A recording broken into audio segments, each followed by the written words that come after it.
to hear the Commission's defend its 2020 budget proposal to enable us to make input where necessary and for further legislative actions.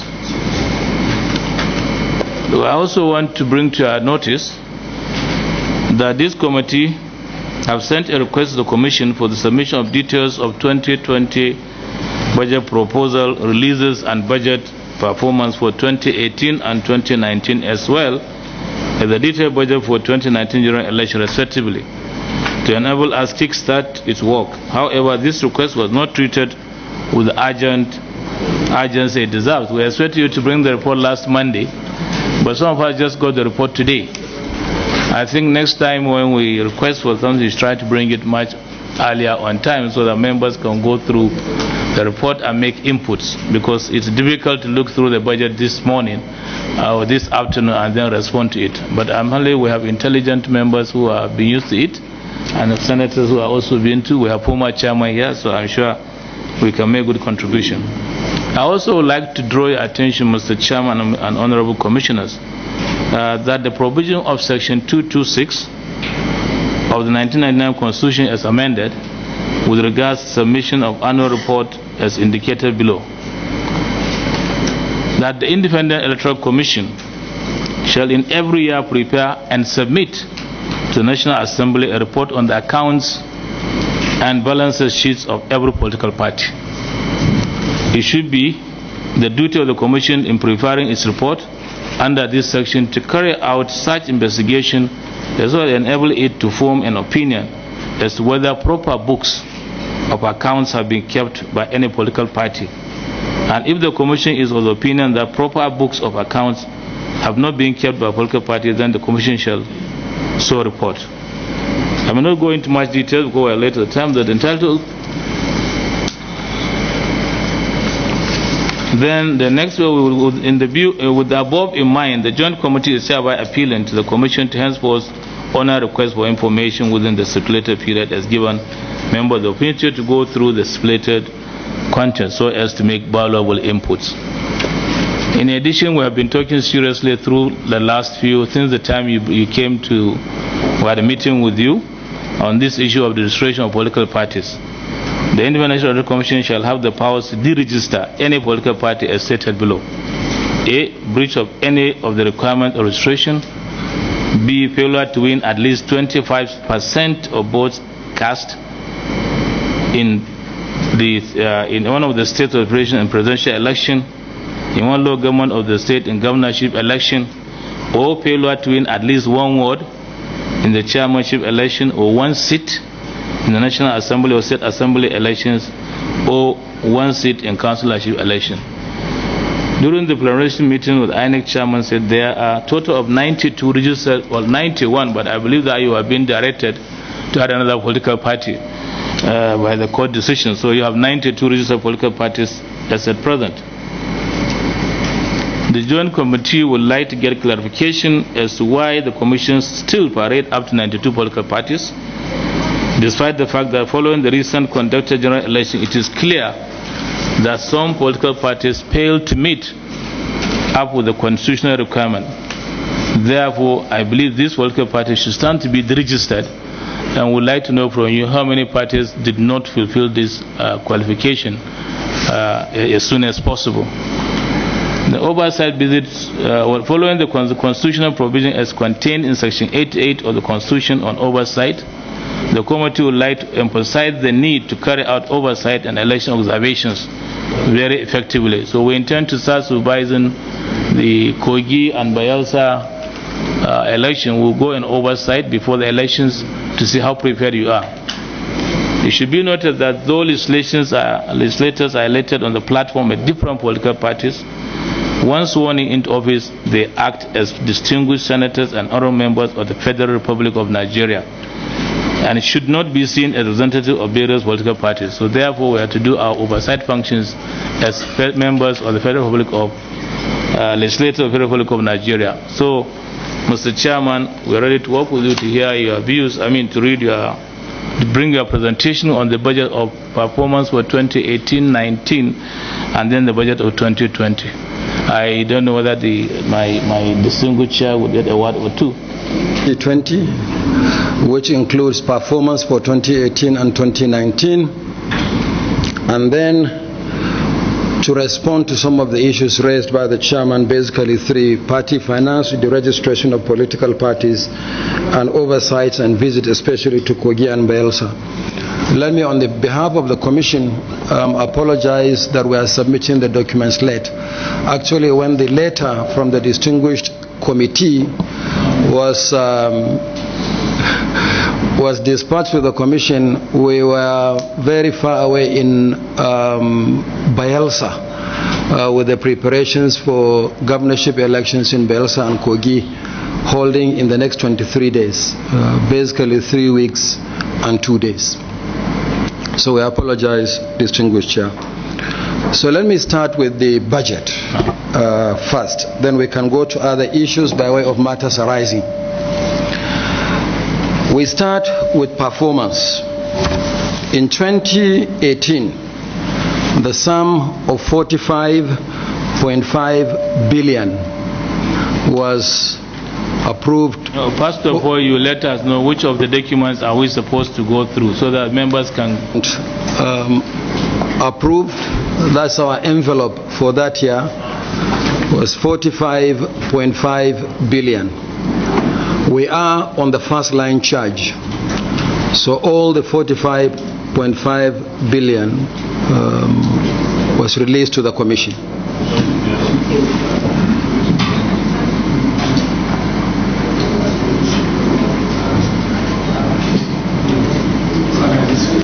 Okay.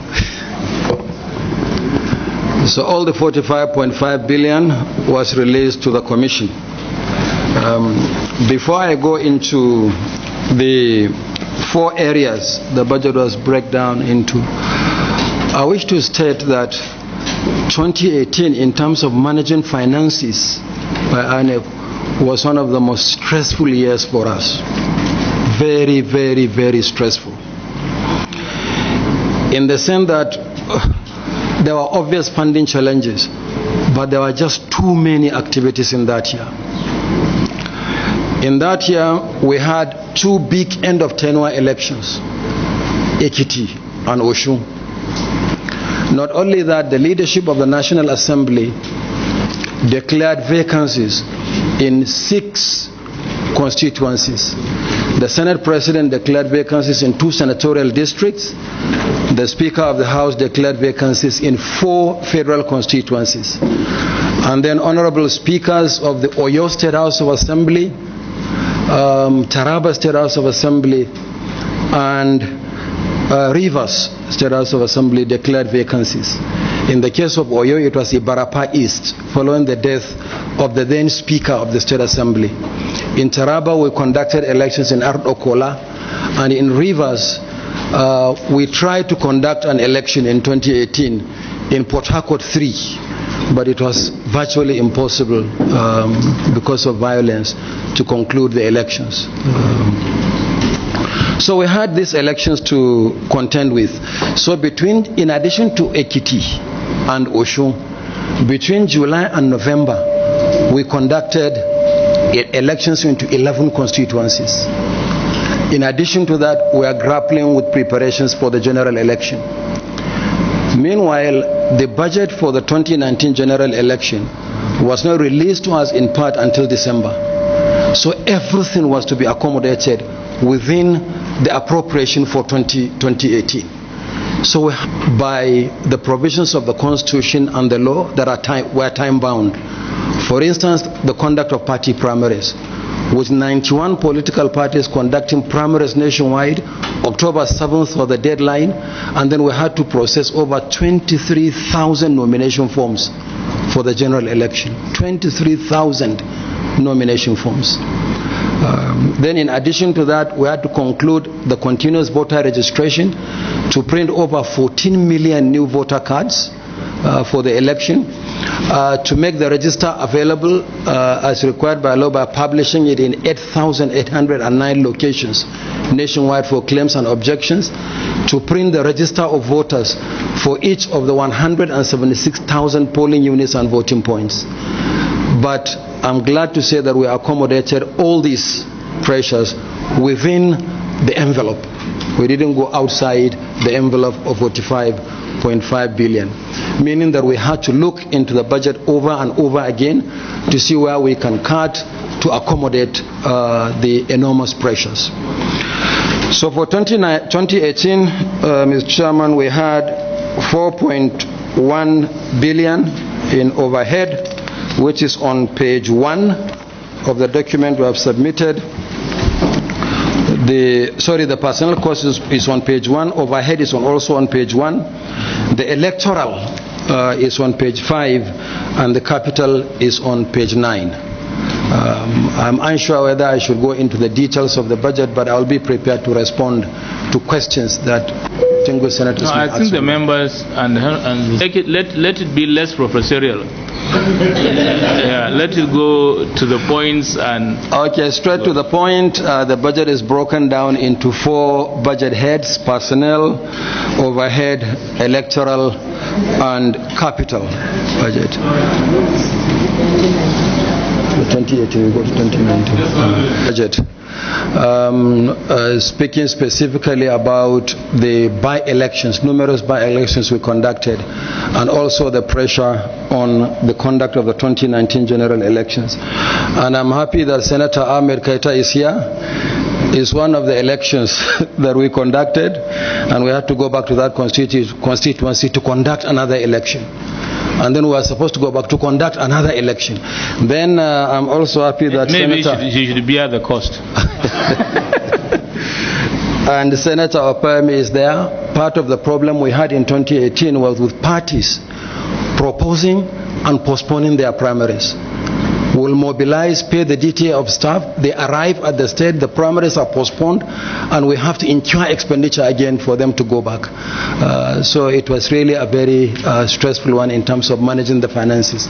But as I said, we operated within the envelope. We'll be prepared to answer questions on the performance. May I, with your kind permission, Mr. Chairman, go to 2019? And then we go to 2020, and then we take. So you can now ask on. My honorable budgetary approvers. I don't know whether it is an error. The front page. Look at code 210303 group life insurance.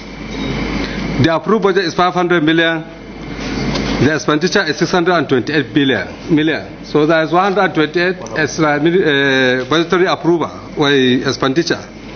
If you look at overhead costs, the approved budget is 4170124525.25. So if you look at the actual expenditure, is 4316. Continuously, there are a lot of items where the expenditure is more than the approved budget. So I want explanation on that. And possibly the reason may be as a result of other sources of income. If there are any other sources apart from what is provided here, you should explain to the committee. Thank you. Honorable, don't try to give an answer to. No, just it's a leakage. But very stressful year for us. There are some activities that we had to undertake constitutionally, and they are time bound. And at that time, we received no money from for the 2019 general elections. But we operate a one-line budget. Recall that if you look at the Appropriation Act for 2018, the only thing you see there is 45.5 billion. And that's why in order to accommodate some of these activities, we had to prioritize and reprioritize within the envelope. We didn't go outside the envelope. It was just a very, very, very, very difficult thing for us. I understand the point made by Honorable Babangida. Honestly, it has been recurring. And the argument is that, if we move funds from one head to another, did we now apply for virement? That is what I think is leading to. But it was almost impossible for us to conduct the 2019 general elections without looking at the budget and operating within the envelope. And that's why I tried to explain right from the beginning that it was very stressful for us. But you'll not see this kind of thing happen in 2019. It's not there. In 2020, it's not there. But it was just the sheer pressure to accommodate these activities. Now, elections and the pre-election activities. But what we have done, and thank God to the framers of the Constitution, at least we're on the one-line charge. We did not operate outside the envelope. Our assumption is that there is room for some flexibility in that respect. That's why when the envelope is given and the budget is appropriated, all you see in the name of INEC is a one-liner. But this did not happen in 2019. It won't happen in 2019. It won't happen in 2018. But we are under tremendous pressure. And I completely understand what the point you are making, Honorable Babangida. I completely understand. But I hope you will also understand the tremendous pressure that we are under. The Constitution will say, for instance, that party primaries must be conducted X number of days, not earlier than X number of days, not later than X number of days. If we don't conduct the activities within the time frame, somebody will go to court, and that will increase the pressure on the resources because we have to get lawyers to defend the commission. So I get the one-line budget presents us with that flexibility, but overall we operated within the envelope. But as you can see, in the subsequent budget 2019 will not have this kind of situation. Part of what we did includes some of the activities that we undertook.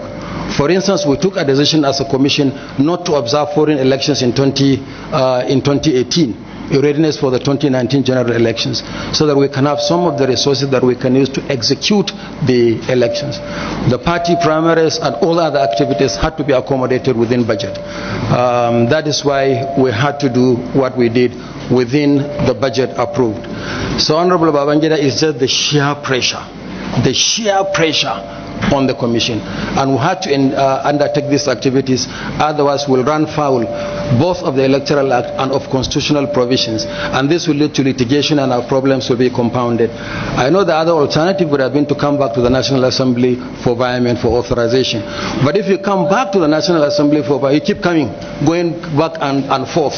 So we said we should. We looked at 51 line items, 51, and saved from the 51 items in order to accommodate all expenditure within that budget.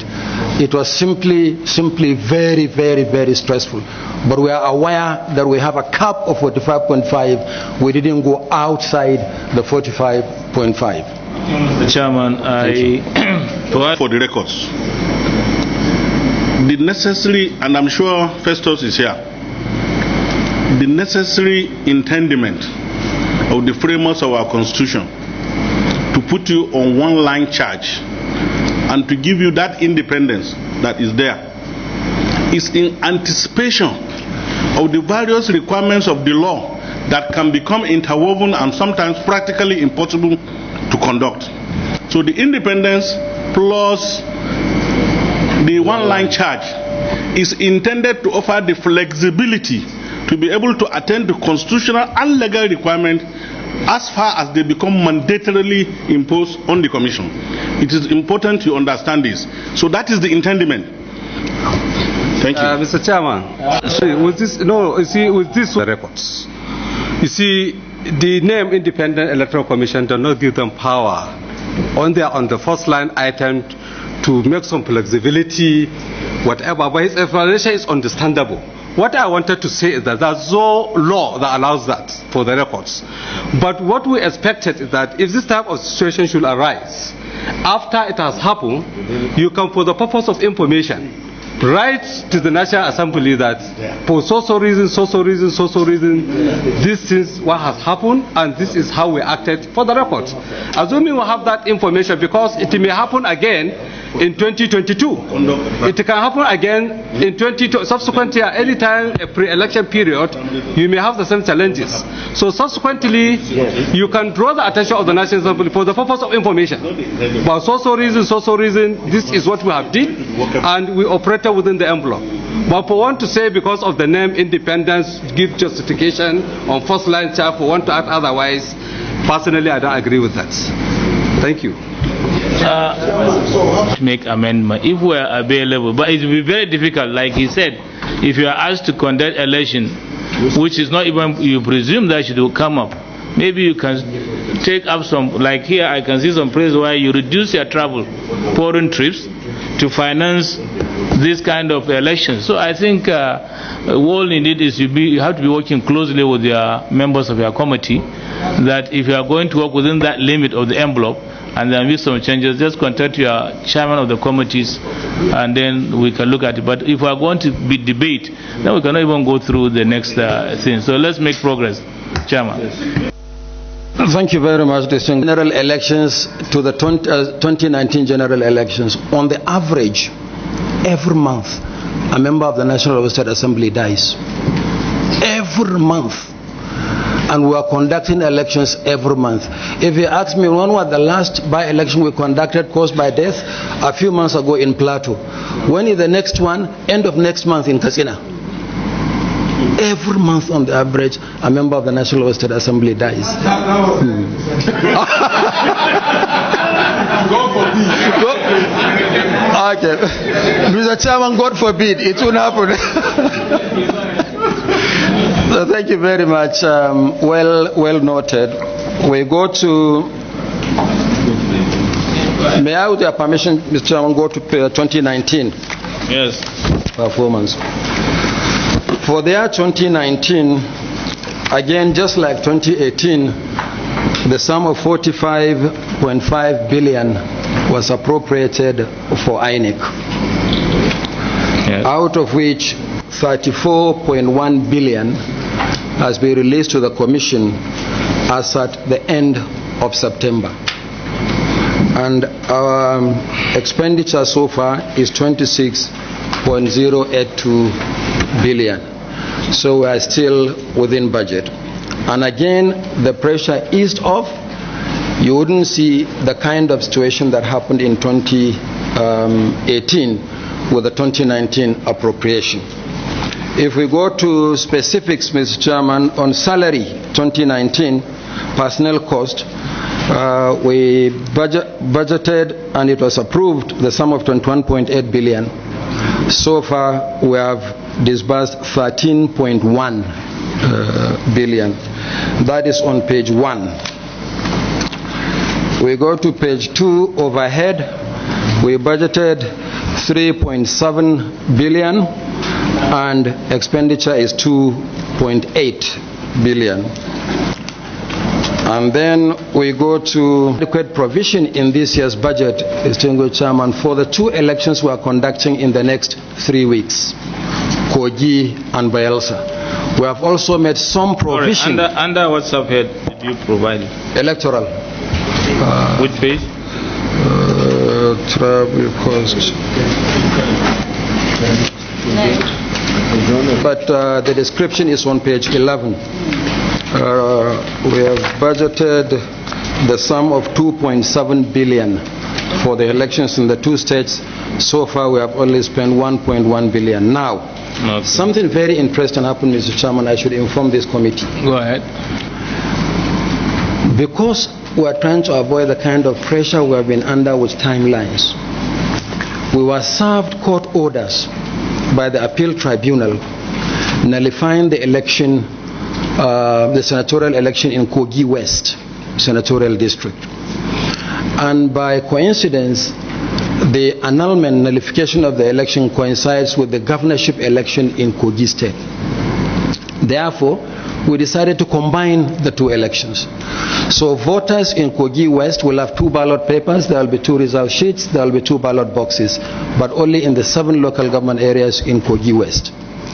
As a result of that decision we have taken, we have saved over 300 million naira that would have spent if the election were to hold as a standalone. Because the same ad hoc staff we engage will cover for the governorship and the senatorial, the same logistics arrangement, the same observers we accredit, the same media, the same political parties. So the election, instead of costing over 300 million, will cost less than 10 million naira. Because we have combined that election with the governorship election in Kogi State.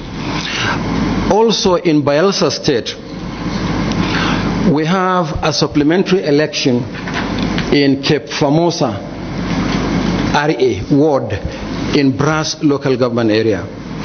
We would have concluded the election way back in March, but it became the subject of protracted litigation over 6 polling units.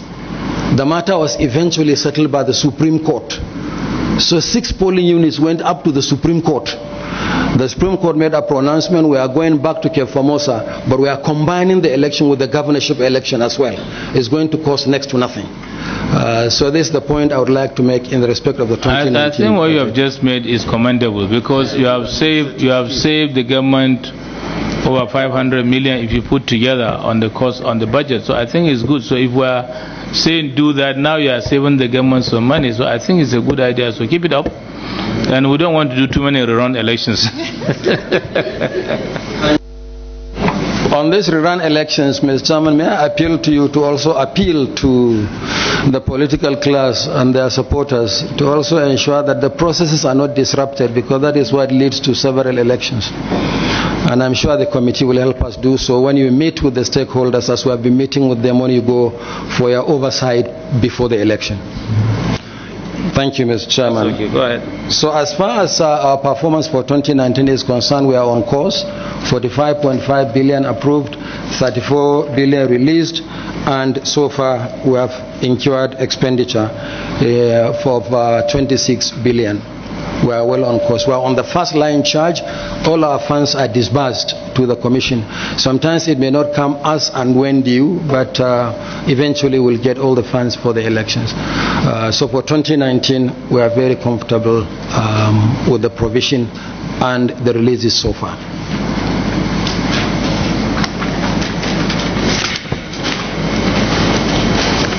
Any comment from the members on the same issue? So since he has ruled that if you have that kind of pressure, contact the committee so as to get their approval to avoid this kind of issue. I just highlight it also for the record. Thank you, Chair. Also to the early next year, our reason for suspending the voter registration at least 6 months to the election, that's 180 days, was to enable us finalize on the PVCs and on the voters register ahead of the election.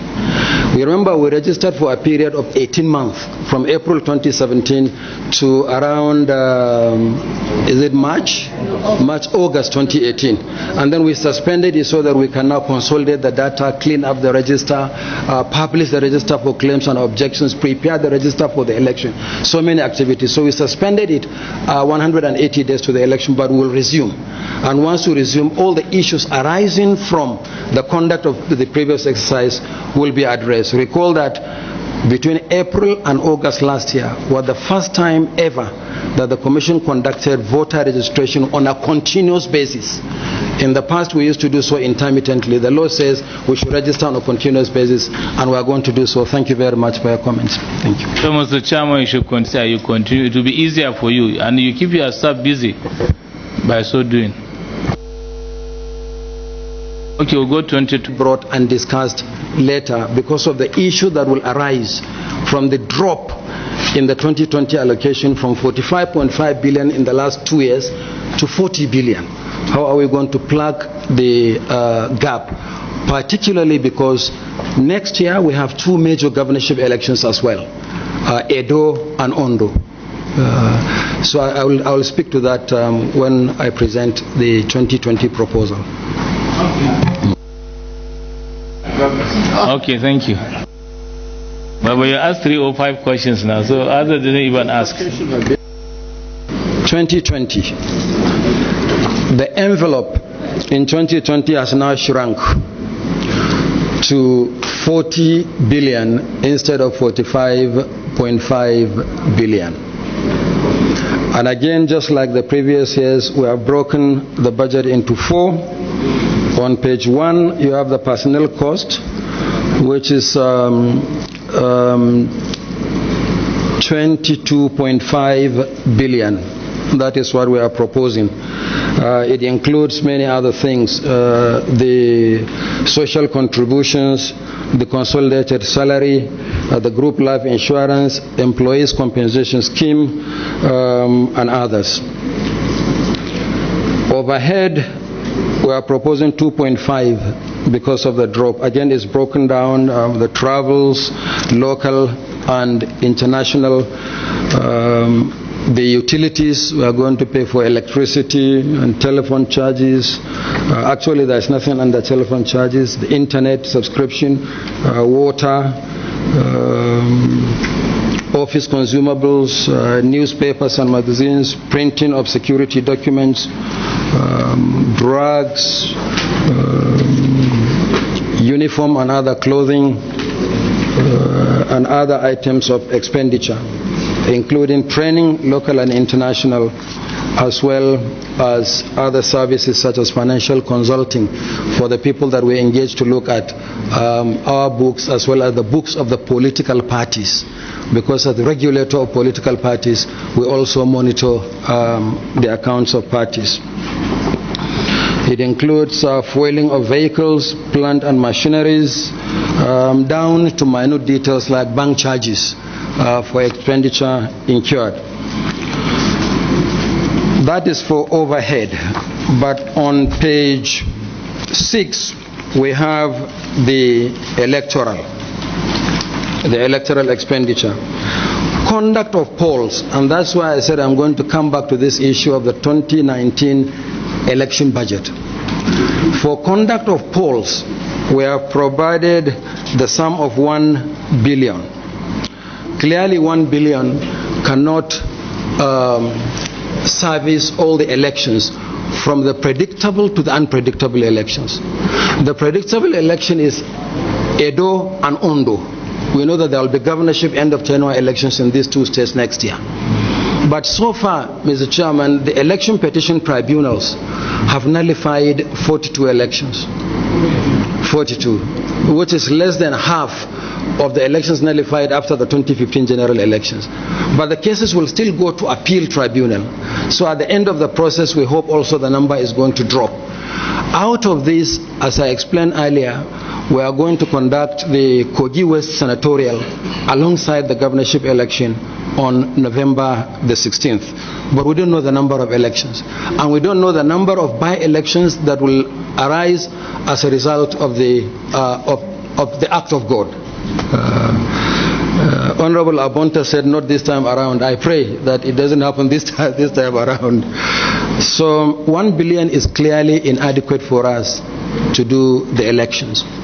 It is for that reason that we'll borrow a leaf from what we did with the two committees in 2016 after the 2015 general elections. And I'm happy that Senator Kyari is here. He was chairman of the committee in 2016. And I'm also happy that Honorable Aisha Duku is here. She was chairperson of the committee in the House in 2015. We will come back to brief the committees on the election budget and then see how we now raise additional resources to fund those elections and other activities, including the resumption of the continuous voter registration exercise.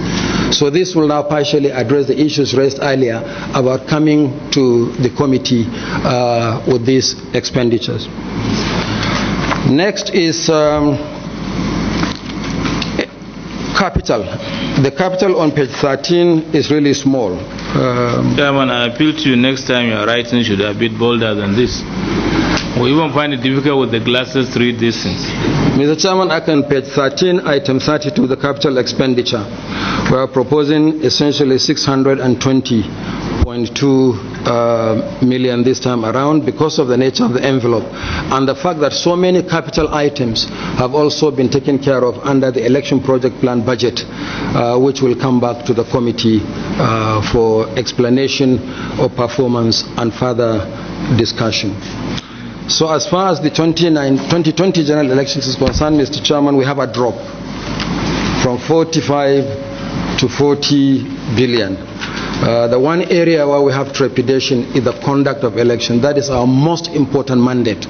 INEC is established to conduct elections, but I said on the basis of the 2019 election budget and what we're able to provide in this budget, which is 1 billion, we'll then approach the committee like we did in 2016, and I'm sure a solution will be found to this.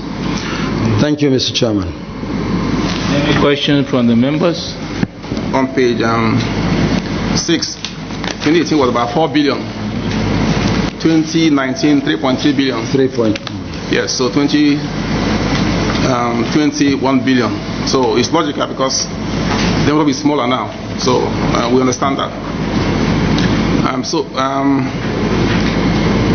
But I want to understand one other thing again. On page 9, electoral hazard and other allowances.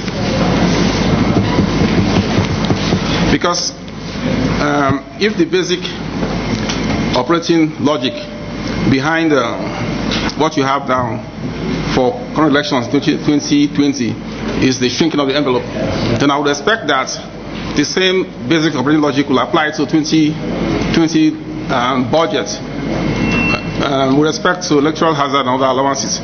I see on that page that in the 2018 proposal it was 9 billion.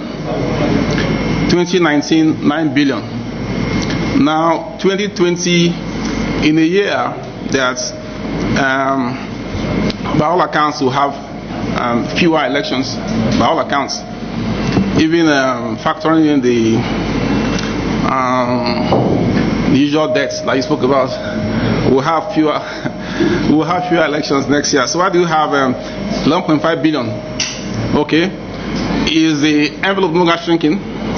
I need you to. I think before you ask, I mean, you are the chair, but you have to ask the chair to get permission. Okay, thank you, distinguished chair. Okay, so what we're saying is, therefore, the hazard allowances might reduce because there may be no less involvement in the field of the election nationwide. So that I'm saying the bigger is higher than that of 2018 and 2019. So what's the rationale?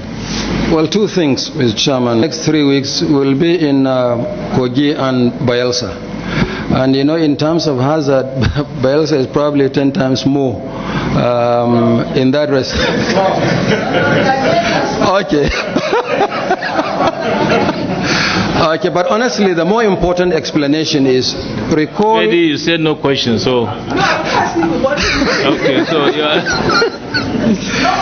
And Honorable, I will be in Bayelsa on the 6th, and I hope to visit Southern Ijo.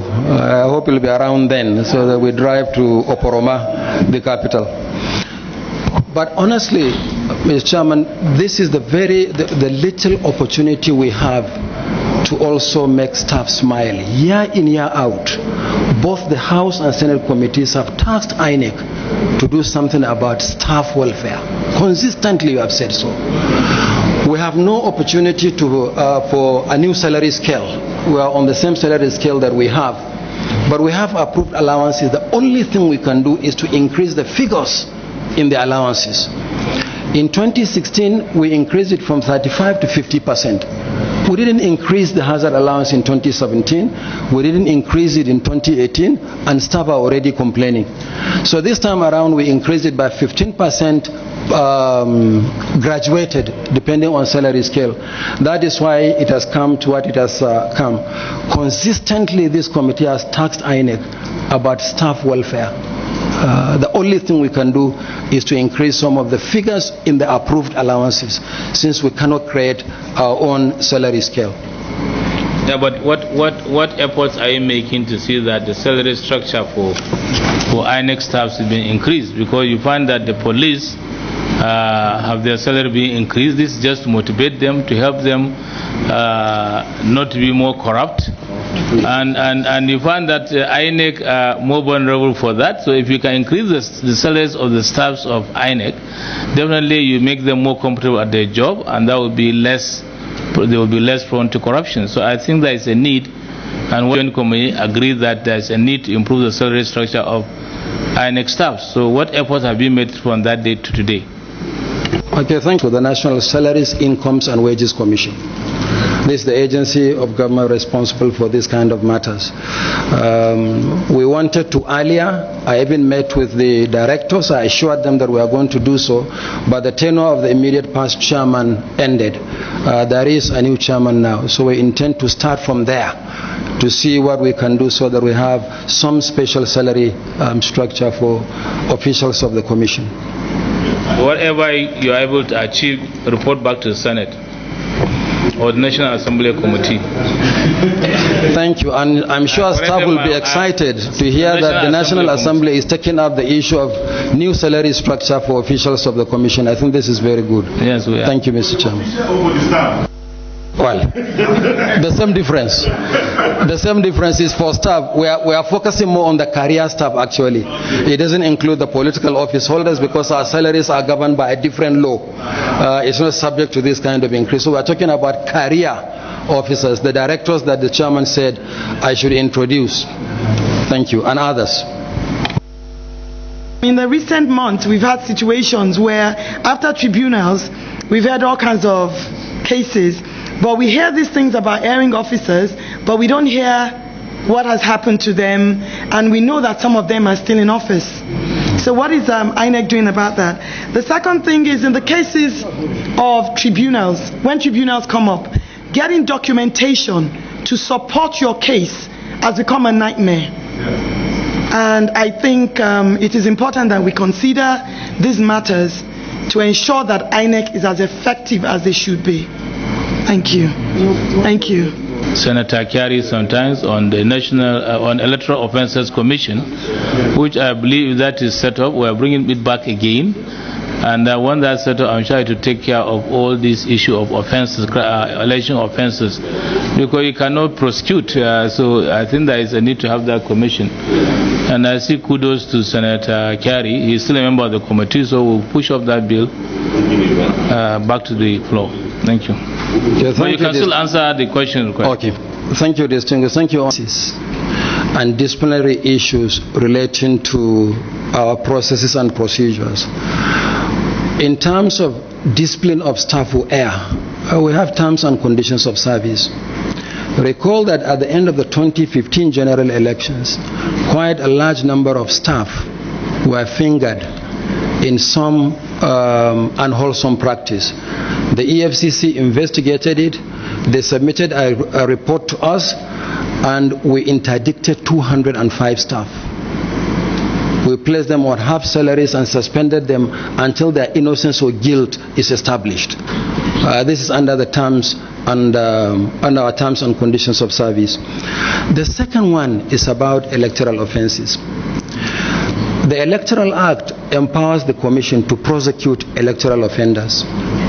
But look at the challenge that we face. To successfully prosecute, you have to make arrest.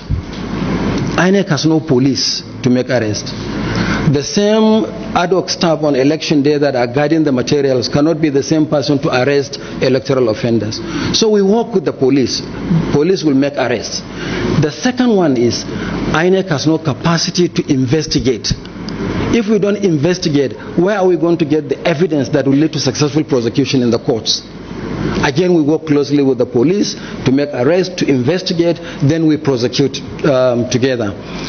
Or sometimes they've passed the case files for us to prosecute. Only last week, Director Legal, we received how many cases? 19. 16 case files from the Nigeria police, and I assure you that we are going to ensure that they are prosecuted. But the other thing is related to what the chairman, distinguished chairman of the Senate committee said, and what distinguished Senator Kyari is doing.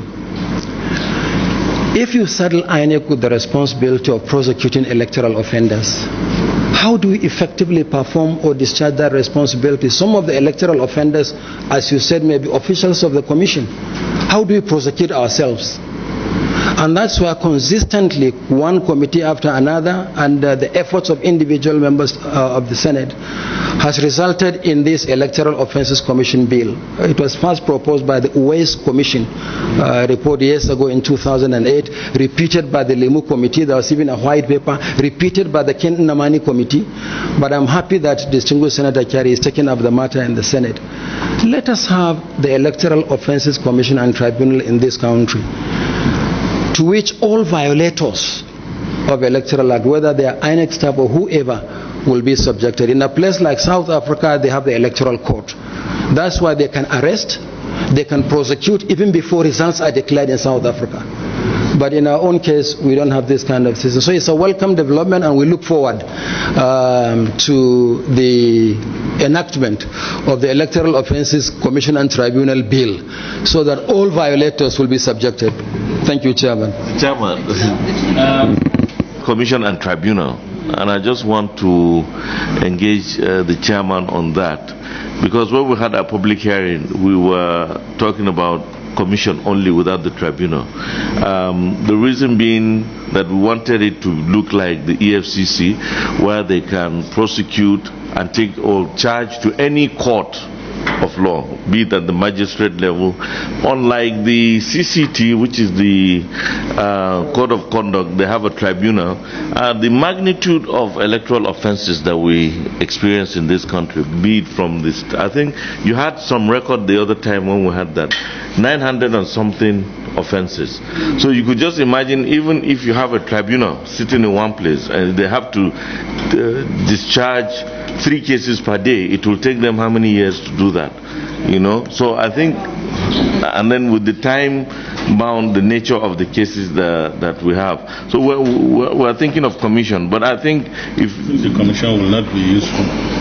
What happens to the man who commits offense in Maiduguri? Yeah, he'll be charged. Tribunal is still sitting here. Yeah, that's what we're saying. So you can't have tribunals all over. We already have an established judicial hierarchy. Let us not begin to make model things in such a manner that we begin to lose contact. No, he's on my side. Yes. I'm just worried about the way the chairman, national chairman, mentioned. He said commission and tribunal, because there's this argument between commission and tribunal. You know, so I just want Chairman, to I think maybe this is since we are here for budget, but it also makes sense to have a court that can discharge that responsibility instead of making arrest and prosecuting through the regular courts. We'll end up with these hundreds of cases unprosecuted for a very long time. Sometimes, in fact, the investigation may even go cold. So you may not even have the evidence. Chairman, I thought you gave advice that is. Thank you, Mr. Chairman. And you are continuing. Our villages, our states are growing by the day. The population is becoming unbecoming. I'm worried about delimitation and delineation of electoral constituencies. I saw in 2018 you had a budget of 150. In 2019 there was 0, and even in 2020. I wonder why it is so, because we, especially at the House of Representatives, we are taking up this issue that we want it to be done because our constituencies are becoming too unwieldy, and the nation has grown, so we need to have constituency delimitation and delineation. That's one. 2, this acquisition of headquarters annex, it has been repeatedly appearing in the budget. 2017, 2018, 2019 again. I wonder what is happening. Is it another headquarters that we are going to have for INEC?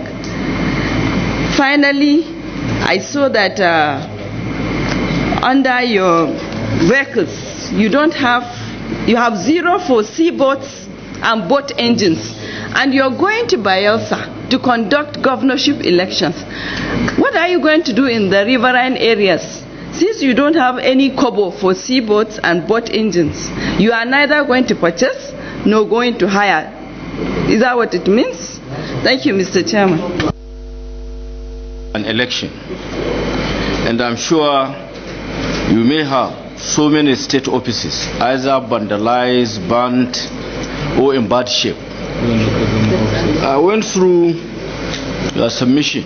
I don't know whether my eyes are that bad that I could not capture any of your subheads that deals with either renovating, improving, or constructing where necessary of these offices, either at local government level or the state levels. Please, can you help me with that? Well, I think a rider to my law. First of all, let us know how many offices are burnt down, and how many offices either at state or local government level. And yeah, you can do consultation, or you can ask him to answer the question. Chairman, then the provision you have in the 2020 budget for the renovation of those offices and even maybe residents of your electoral commission, not commissioners, electoral commissioners in states, or resident electoral commissioners. And the budget you put there is just about 20 million naira. I don't know whether you are thinking about the whole part of your staff and what's happening with this budget of 20 million for taking care of your office renovations, local government, states, you know. And even the office at the committee wanted to know how many offices we have nationwide. Actually, INEC, as an election management body, is saddled with the responsibility of managing perhaps the largest number of offices nationwide. We have almost 1,000 buildings to take care of. In each local government in Nigeria, we have an office. That is 774. We have state offices, we have headquarters, we have medical centers, we have electoral institute, data recovery centers, residential accommodation for recs in the states, the estate for commissioners in Abuja. It's just simply huge. And then with each election, some of the offices are targeted, not for the buildings, but for the material that they house. Recall that before the 2019 elections, the first office attacked was Kwampang in Plateau State, completely razed. Then Isa Langwa office was also completely burned down, and others as well. So far as we speak, 60 offices of the commission, 16 offices were actually burnt down. Essentially local government. Local government offices. Okay. But we address some of these challenges in the EPP, that is the Election Project Plan budget, that I said we'll come back to explain to the committee the expenditure on that. That's why we make a small provision because of the nature of the envelope. But the state offices are in various stages of dilapidation in some of them, but we have addressed quite a considerable number of them. Some are about... Mr. Chairman, the Wari office is abandoned. The Wari office? Yes, that's the zonal office, isn't it? Oh, Wari, sorry. Zonal office, Wari? Which one? Zonal? Stores. Okay, it's the stores of the commission. Yes, it's we have zonal stores in each of the 6 geopolitical zones where we house some of the materials for the election. You know, the challenges are just simply enormous. I in fact forgot to add the zonal stores. 1,000 buildings that an election management body is managing. We are conducting elections, we are repairing and managing buildings, we are doing so many things. So we will... You are appointed to solve these problems. So don't feel that you have problems. You are there to solve the problems. So find a solution to it. Yeah. With whatever resources you have. We are trying to solve them within the limits of available resources. And the resources are dwindling. So if you go around the local governments, you see some of these facilities. They are not administrative facilities. They are also electoral facilities because they are collation and declaration centers. So we understand. No one is complaining about this at all. Then the Honorable Chairman of the House Committee, you talked about the acquisition of INEC headquarters. Provision was made several years ago for the acquisition of the building next to the commission so that we ease the pressure, which is the WAEC building. But remember, the WAEC then changed its mind that it's no longer going to sell the building to the commission. And when we came to you in 2016, you approved that a part of the money should be used for the conduct of court-ordered run elections in 2016. So we still have the money. So it will be a source that we are also going to look at in approaching the National Assembly for what to do with the number of elections that we are going to hold in 2020. On both engines, the truth is that INEC had boats, but we no longer have them. It doesn't even make economic sense to maintain boats that we are going to use once in 4 years or as the need arises. So there's no provision in our budgets for maintenance of boat engines. What we do, just like land transport, is to outsource that service. So we get boat owners in Bielsa, pay them, they deliver our personnel and materials, and that's all. But in addition to